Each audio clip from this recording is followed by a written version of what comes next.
So, Elliot, thank you very much for joining us on Rob Ryan Red. I suppose the place to start is what was the reaction like when the draw was initially made? Wrexham at home, I mean, Rovers must fancy their chances of getting to the next round, or is that suggesting too much? I don't know. I think given the current form and where Rovers are at the minute, particularly at the time of recording, I think there's a lot of pessimism amongst the fan base at the moment. League form wise, 1 win in 10.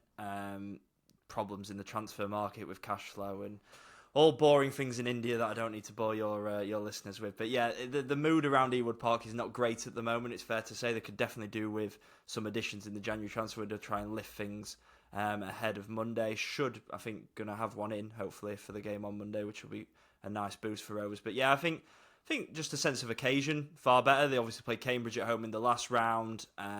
They've had a bit of success under Yondell Thompson in the cup competitions. They got to the quarterfinals last year and lost in the last minute to Sheffield United, which would have took them to Wembley. They've never been to the new Wembley, so that would have been a real occasion for Rovers. So yeah, I think a sense of occasion, better than just I know obviously Wrexham are a league below, but it's obviously with the fanfare around, it's a completely different thing to Cambridge at home. So rather than a tie just like that, if you're going to be at home, I think it's probably the perfect mix for Rovers because it's a game they will be favourites for, given the championship opposition.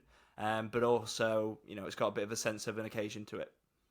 Yeah, we already know what it's like to have last minute agony against Sheffield United. But I suppose that's maybe a question I want to sort of pose to you. It's a difficult one, but obviously last season Wrexham beat Coventry away, a Coventry side who did so well in the playoffs, almost knocked out Sheffield United. From a Wrexham point of view, do you think that, if we can do that against them, we should fancy our chances against Blackburn?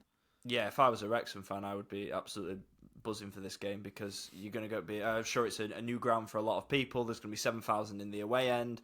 Rovers are in terrible form, generally speaking. It screams upset, like it absolutely reeks of an upset. Of course it does now. Obviously, Rovers have got the better squad and they've got the championship experience. But in terms of a sense of occasion, I'd imagine for a lot of the players, it'll be one of the pinnacles of their career so far to go and play at a ground like Ewood, to play against very seasoned championship players. So it screams of an upset, if I'm being honest. So if I was a Wrexham fan, I'd be well up for it and fancying our chances. Rovers will go in as slight favourites, I'm sure, because there's, say, championship opposition. But given the mood around the club and compared to Wrexham and the sense of occasion for them in particular, it's hard to not really feel like Wrexham will certainly fancy their chances. In sort of a very brief few sentences here, I know, like you said, there's a lot to get into. Why is the mood so bad around Blackburn? For those Wrexham fans who maybe don't know why and don't follow Blackburn as closely as, of course, you do, swift summary: why is the mood so bad at Blackburn? I'll try and be as succinct as possible, but basically it all sort of stems from the ownership, really, which I'm sure people remember the Venky's taking over Blackburn Rovers sort of 12 years ago, leading to their relegation from the Premier League all the way down to League One, back up to the Championship. They've always funded the club. There's never been any question about that, but there's been some issues over last summer with some new legislation coming in India about taking money out of the country and putting it in foreign investment, basically, which is what Blackburn Rovers is, of course, to the Venky's. They're incredibly wealthy. They've got plenty of money, but cash flow has been a big problem for Rovers, particularly in the last 12 months. They had to cut the summer transfer budget by 15% and the wage bill from what was initially planned in mid-June. And it's just created a lot of tension around the club. Yondell Thompson, the head coach, has often referenced as it being a brand new project, has not hid his dissatisfaction at a lack of backing, albeit it's not really the club's fault, if that makes sense. They kind of got their hands tied to a certain extent. So there's just a lot of uncertainty about the ownership and about cash flow. The form has nosedived since the start of December. Rovers were in and around the playoffs at the end of November. They finished 7th last season and missed out on goal difference to get into the top 6, which was their highest league finish since getting relegated from the Premier League. And they were on course to sort of challenge in the same sort of area again. Got a very, very young squad, incredibly depleted by injuries at that period, although they're starting to clear up a little bit now. And the average age of the squad, coupled with the fewer bodies because of the transfer situation, coupled with a slightly disgruntled head coach, and then 1 win in 10, incredibly bad defensively, conceded the most goals in the Championship, just all goes into this sort of melting pot to create quite an unhappy atmosphere at the moment. So, the club needs a good end to the January transfer window to lift some morale a good result on Monday night would certainly go a long way to helping that as well. I was going to ask you there then. I mean, for a certain generation of fans as well, Blackburn will still be one of the biggest teams in England. Obviously, a team who won the Premier League. Even for maybe the generation below that, myself and yourself, watching the Premier League growing up, Blackburn were always a team who were competitive Absolutely. In the division, had cult heroes as well in the division. What were the actual expectations heading into this campaign then? Was it very much playoffs at the minimum?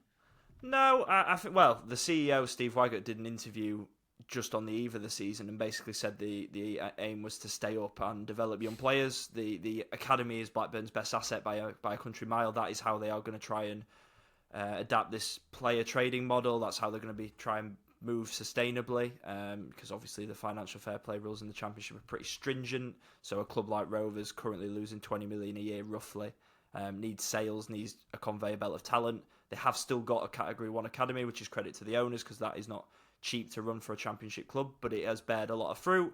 And as you say, yeah, Rovers were, certainly in my day growing up, they were an established Premier League team. They were a top 10 Premier League team for most of my childhood. And when you watch Premier League years back, anything from 2000 to 2010, that is the case, isn't it? And then in the last 11 years, 12 years, it's been a sad decline, really, although they now, certainly last season, look to be on their way back up.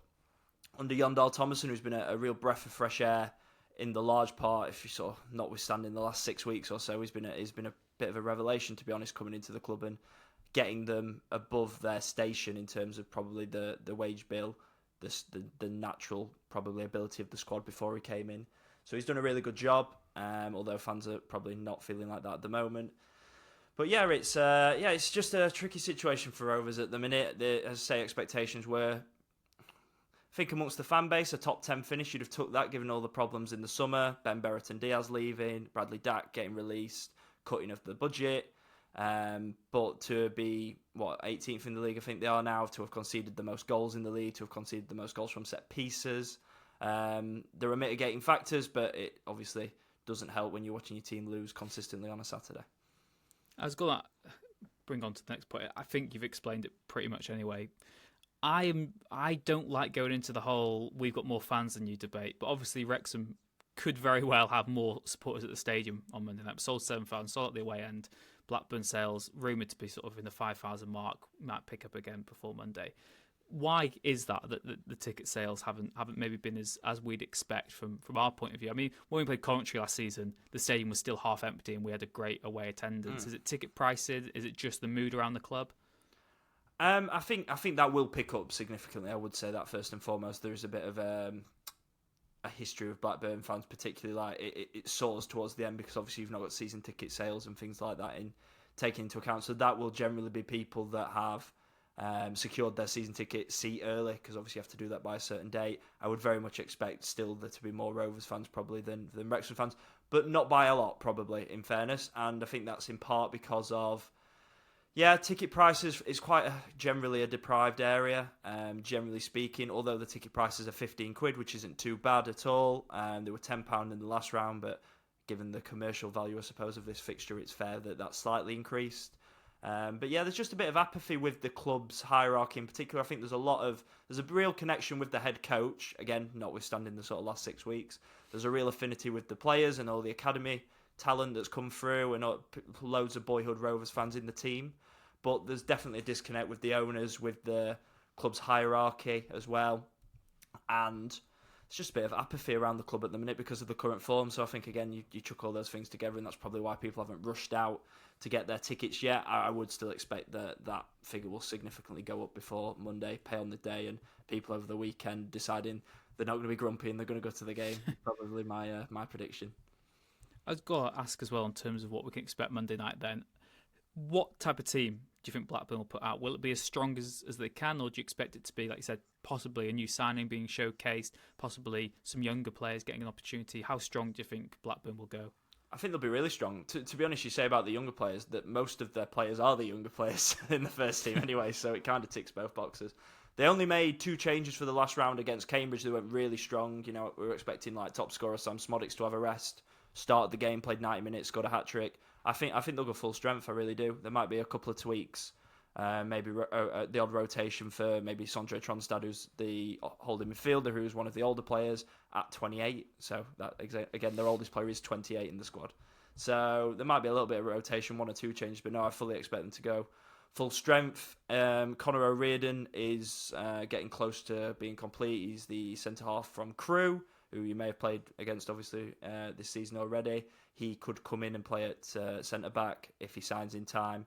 That deal seems to be progressing, and I think it should get done probably before Monday. So he might be involved. They've got a bit of a problem at centre back in particular. Harry Pickering, who's the left back, went off with a hamstring injury on Saturday. Hayden Carter went off with, I'm not sure what it actually was, but it didn't look great anyway. He's gone off as well. So both of them are likely to be out. So they've only got 2 fit centre backs at the minute because James Hill got recalled by Bournemouth earlier in the window.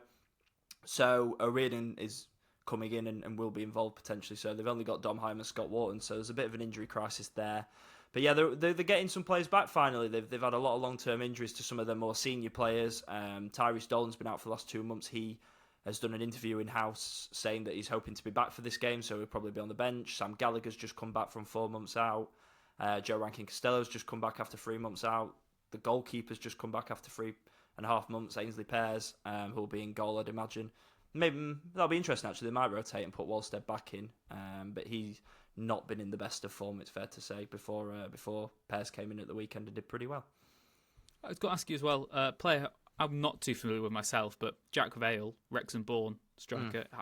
What's his sort of reputation at Blackburn? Only 22 years old. I think he came through the TNS youth system, picked up by Blackburn, but obviously intriguing given Wrexham's history of producing young players. When maybe one who got away, Jack Vale now in the Championship. Is he a player who's highly regarded at Blackburn, or is he just a squad player?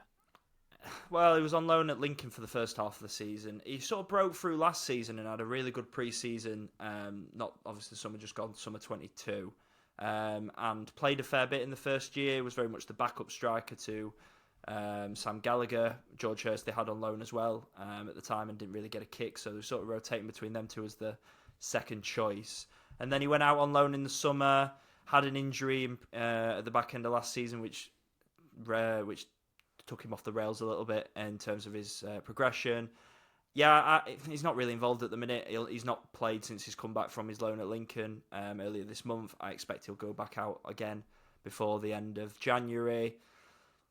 And he signed a new contract last season till 2025, I think, with an option. So he's contracted for a while. They only gave him that recently, but I don't necessarily think there's a massive future for him at Rovers unless he has he might go out and have a really good loan, but I would say he's very much in the background at the minute is probably a fair summation of where he's at the moment. Yeah, I think even less likely than maybe him scoring on Monday night will be him refusing to celebrate against his boyhood club. I'll be shocked if he's in the matchday squad, to be honest. Never mind scoring. You mentioned there that obviously Blackburn conceded the most goals in the Championship this season, particularly maybe vulnerable from set pieces, which from a Wrexham point of view is music to our ears. Where's the threat then? Who that's playing would you expect to be the main issues for Wrexham? And what sort of areas of the pitch should Blackburn having the most joy in an attacking sense? Yeah, Sam Smodics is a pretty obvious answer to Championship top scorer. Would you say he's on a sort of Gyökeres level from last season? Because very different players. Gyökeres very much a number 9, very much someone very athletic, very powerful. Smodics doesn't play up front. He's a 10, really. He often makes runs from deep and it finds himself as the most forward man, but certainly is not. He has played that false 9 role, but doesn't get the best out of him. Definitely better as a number 10 or even a left-sided number 8 with the licence to get into the box. So yeah, he's got 16 Championship goals, scored a hat-trick in the last round of the FA Cup, so he's on 19 for the season, and he's very much Rovers' best player, certainly most informed player this season. And as I say, the big danger with him is the late runs in behind to stretch the defence. It's a really important part of how Rovers play. Very possession orientated, will want to dictate the ball. The issue's been moving it quick enough recently because there's not a lot of natural pace in the team. They've got quite a lot of number 10 types that play, obviously, in the number 10 role and on either side on the flanks. They haven't got sort of natural width that would really go at a defender 1v1. But yeah, Rovers can play some lovely stuff. When they're at their best, it's quick, slick, one-touch passing, very few touches, moving the ball. Speed, forward passes, and that's what Thomason's style's been, and it's been really, really good for the most part. he's coming and they've got a clear identity. You can absolutely say what a Blackburn Rovers team looks like under Yondell Thomason, and I think that deserves a lot of credit because that certainly wasn't the case at the start of his tenure, and it sort of clicked at probably this time last year is when we started to see that really click into gear and that identity. So when Rovers are at the best, they're good enough to match most championship teams, but when they're at the worst, which is what they've been recently, they can be a bit slow on the ball when you play that style if you've not got the confidence, and yeah, certainly porous from at the back, particularly from set pieces. Last question then. The question that every journalist hates. I'm not going to ask you for a score prediction, but what are you expecting to see on Monday? Goals. A lot of goals. We did our podcast for the Lancashire Telegraph earlier this week. I said it would be 3-2, so I'll give you one even if you've not asked me to, in Rovers' favour. But I definitely think Wrexham will score. I definitely think it will live up to the billing because I think Rovers embrace chaos, generally speaking. I think they'll want to build up to the atmosphere because it's going to be a good atmosphere with 7,000 Wrexham fans no matter what the sort of turnout is from a Blackburn end. There's going to be a bit of back and forth, which is what you need to generate a good atmosphere anyway. So I think it should be a good spectacle. I think both teams will go for it because Rovers don't really know any other way to do other than doing that, and they're not good enough defensively to try and shut up shop, and why would they against a League Two side, albeit a very good one as well. So both teams will go in and think they can win it. I think there'll be entertainment, goals, probably some mistakes as well, and it should be a really good game and a good FA Cup tie.